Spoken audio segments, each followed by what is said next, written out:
বিখ্যাত, আমাদের সীমানা ছিল অরক্ষিত, আমাদের দেশ ছিল একটা বসবাসের অযোগ্য একটি ব্যর্থ রাষ্ট্র। আওয়ামী লীগ জুলুম, নির্যাতন, নিষ্পেষণ চালিয়ে বাংলাদেশকে বসবাসের অযোগ্য একটি দেশে পরিণত করেছিল। এদেশের বিচার ব্যবস্থাকে দলীয়করণ করেছিল, আইন বিভাগকে তারা দলীয়করণ করেছিল, স্বেচ্ছাচারিতা তারা কায়েম করেছিল, গণতন্ত্রকে ধ্বংস করেছিল, নির্বাচন ব্যবস্থাকে ধ্বংস করেছিল, তারা ব্যাংক লুটপাট করেছিল, দুর্নীতি, অনিয়ম, অনাচার, অবিচার, এই সব কিছু মিলিয়ে বাংলাদেশ একটা বিধ্বস্ত, বিপর্যস্ত, বসবাসের অযোগ্য একটা ভূখণ্ডে পরিণত হয়েছে।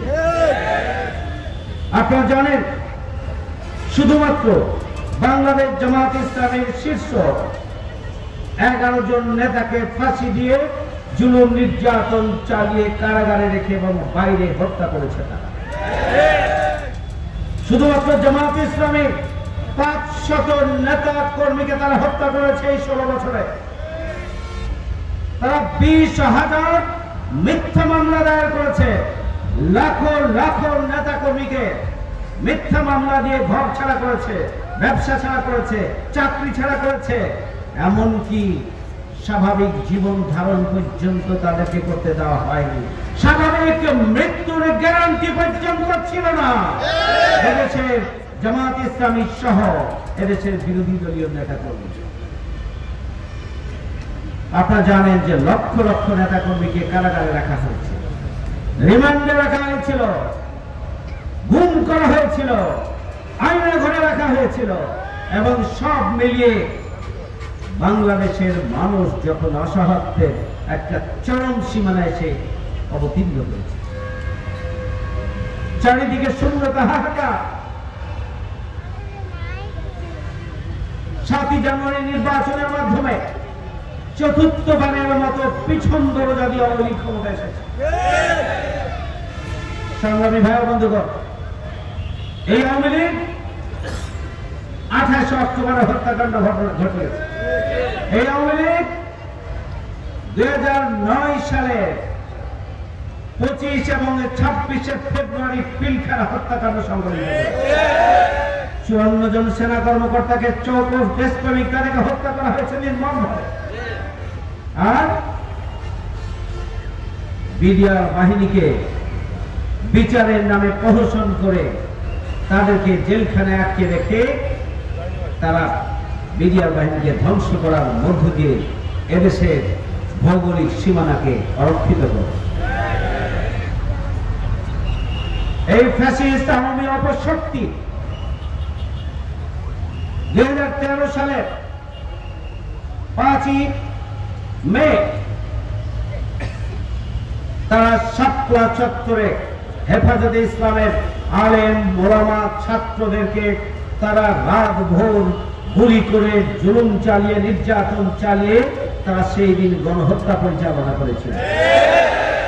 শহীদের তালিকা পর্যন্ত তারা প্রকাশ করার সাহস পায়নি, তাদেরকে প্রকাশ করতে দেওয়া হয়নি।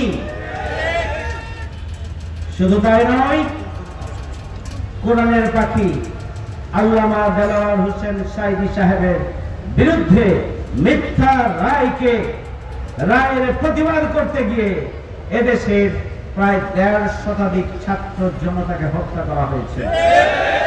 এটি আরেকটি গণহত্যা।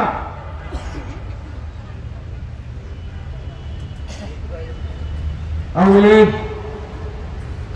ফ্যাসিস্ট অপশক্তি যে কায়দায় বিরোধী দলের আন্দোলন সংগ্রামকে তারা ব্যর্থ করে দিতে চেয়েছে, ব্যর্থ করেছে।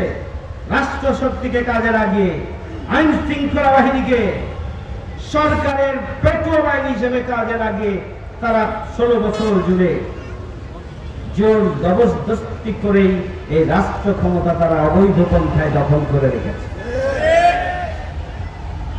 কিন্তু আওয়ামী লীগের বিপ্লবী তারা মনে করেছিল ছাত্রদের এই আন্দোলনকে একই কায়দায় জুলুম, নির্যাতন, নিষ্পেষণ চালিয়ে, বুলডোজার দিয়ে গুড়িয়ে দিয়ে, হত্যা করে, পাখির মতো গুলি করে ছাত্রদের এই আন্দোলনকে রুখে দেওয়া যাবে, এই ভুল সিদ্ধান্ত আওয়ামী লীগ গ্রহণ করেছিল।